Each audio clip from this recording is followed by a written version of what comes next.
रही है प्रधानमंत्री जी से। अब निर्णय है। बिहार विधानसभा में 2 बार जातीय जनगणना का प्रस्ताव पारित हो चुका है। देश में आखिरी जातीय जनगणना 1931 में हुई थी। इससे पहले 10-10 साल में जातीय जनगणना होती रही है। 2011 में भी जातीय आधारित जनगणना कराई गई थी, लेकिन सरकार ने इसके आंकड़े सार्वजनिक नहीं किए थे। अगड़े और पिछड़े की इस लड़ाई में ये सबसे आगे रहने की होड़ है। जाति के आधार पर होने वाली जनगणना से अपने अपने वोट बैंक को मजबूत करने की लड़ाई अब प्रधानमंत्री के दरवाजे तक पहुंच गई है। अशोक सिंघल के साथ आज तक ब्यूरो। तो चर्चा की शुरुआत करें। डॉक्टर संबित पात्रा, राष्ट्रीय प्रवक्ता भारतीय जनता पार्टी के, हमारे साथ जुड़ गए हैं। हमारे साथ मृत्युंजय तिवारी, प्रवक्ता आरजेडी के, हमारे साथ अजय आलोक, नेता जेडीयू के जुड़ गए हैं। संगीत रागी, आरएसएस के जानकार जुड़ गए हैं। कौशल कांत मिश्रा, सामाजिक कार्यकर्ता जुड़ गए हैं। और राजीव राय हमारे साथ समाजवादी पार्टी से जुड़ गए हैं। लेकिन चर्चा से पहले डॉक्टर संबित पात्रा जवाब दीजिएगा।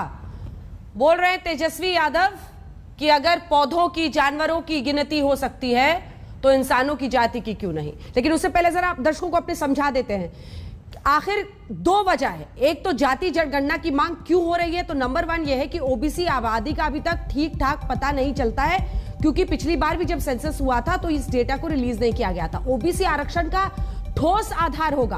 क्षेत्रीय पार्टियों को देखिए इससे बहुत फायदा होगा। इसीलिए आप देख रहे हैं, चाहे वो अखिलेश यादव हो यूपी में, चाहे वो तेजस्वी हो, नीतीश कुमार हो, धुर विरोधी एक साथ हो गए हैं। ओबीसी की सामाजिक आर्थिक स्थिति पता चलेगी, ये कहना है इन लोगों का। नंबर 4 जो है, पिछड़े अति पिछड़ों के लिए नीतियां बनाने में मददगार साबित होगा ये आंकड़ा। आप जल्दी से आपको बता देते हैं कि जातिगत जनगणना से केंद्र को क्या डर है। क्षेत्रीय दल ताकतवर होंगे, क्योंकि फिर वो कहेंगे कि जो सेंटर वाले कॉलेजेस हैं, नौकरियां हैं, उसमें आरक्षण को बढ़ाइए।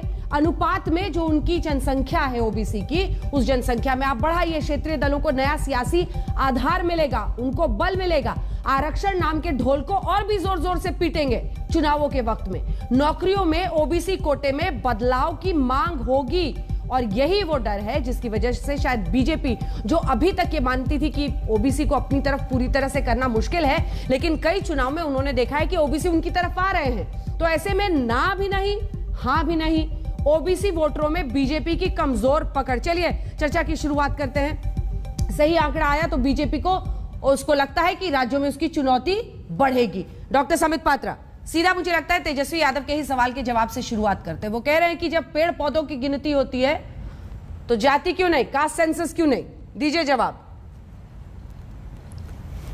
देखिए अंजना जी, बड़ा गंभीर विषय है, क्योंकि पूरा देश इस विषय को सुन रहा है। मैं चाहता हूं गंभीरता के साथ एक एक करके उत्तर दे दूं, आपके प्रश्न का भी उत्तर दूंगा। नंबर 1, ये जो विषय है ये द्वंद्व का विषय नहीं है, ये चर्चा का विषय है, और चर्चा चल रहा है। प्रधानमंत्री जी के दरबार तक, प्रधानमंत्री जी के ऑफिस तक ये विषय पहुंचा है। प्रधानमंत्री जी ने सभी पक्षों को सुना है, और स्वाभाविक रूप से जो भी निर्णय प्रधानमंत्री जी और सरकार लेंगी वो विषय हमारे सामने आएगा। इसलिए पार्टी प्रधानमंत्री या सरकार से पहले अपना निर्णय नहीं सुना सकती, नंबर 1। नंबर 2, टेक्निकली स्पीकिंग एक रोहिणी आयोग अक्टूबर 2017 में बनाया गया था।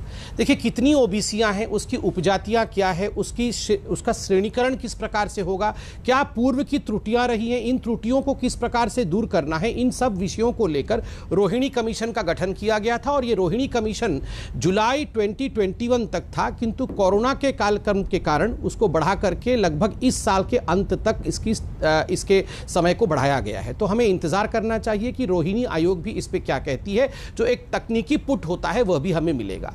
तीसरी बात है, एक